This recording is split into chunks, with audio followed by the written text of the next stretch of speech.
Yo, it's your friend Dog, and today we're just going to do a quick review of what tournament mode is on SotN.io. It changes a number of things specifically for racing. So the first two things have existed for a while. So that is that if you generate a seed on the platform, it will limit the amount of spoilers you'll get. So it'll be limited to what the seed name is and the equipment spoilers. So you'll see what Alucard starts with when you begin the game, and that's it. It won't show you relic locations and it won't show you intended solutions. The other thing it does is that it uses different values and methodologies for actually randomizing the seed. So what that really means is that, let's say I generate a seed with tournament mode and I just call it, I don't know, Sasquatch, and then and so I don't get the spoilers. But then I generate a new seed using the name Sasquatch, and I don't use tournament mode thinking, ha ha ha, it's going to show me all those sweet spoilers. It doesn't use the same methodology. So like it wouldn't be accurate to the tournament mode seed you did. Like all the routes would be in different places and stuff like that. It's to prevent cheating in racing. Now the last two are more recent, and these ones have been big changes in terms of how the randomizer works. So the first one being the shop relic is free. So in the vanilla game, you have to pay 500 gold for the Jewel of Open. It's literally required. There's really no way around it, unless like you're using glitches or something like that.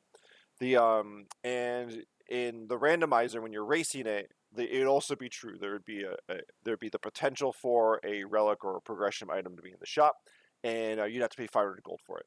And if you had exhausted all other checks, and this is your only one, and you don't have the money, you just had to grind for the money. And grinding for money is a fairly random piece, and you could end up losing an entire race just to a money grind.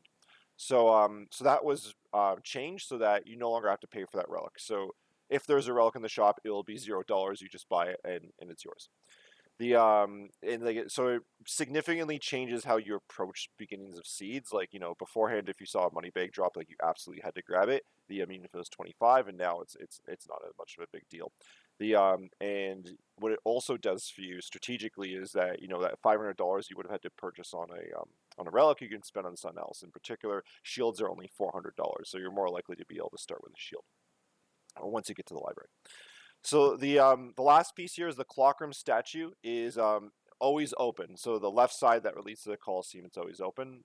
In the vanilla game, it opens and closes every minute, and it felt really bad to get gated by that, especially later in Seeds. Like at the beginning of Seeds, you could say, okay, I know there's a cycle, I know when it's going to open, and I need to get there within a set period of time. And there's like a set path to get there, right? No problem.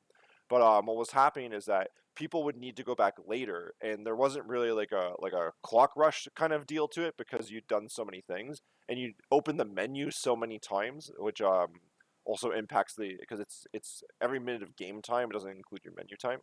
So actually trying to get there later in Seeds felt kind of arbitrary. And would just gate people for like no reason.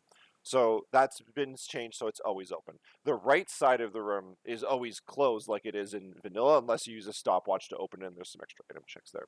So it's really impacted routing because if you had a 50-50 between Coliseum and Keep, for instance, if you had Leapstone, a lot of times you'd go to Keep just because you knew you weren't going to get gated there. And you'd kind of avoid going up until you needed to.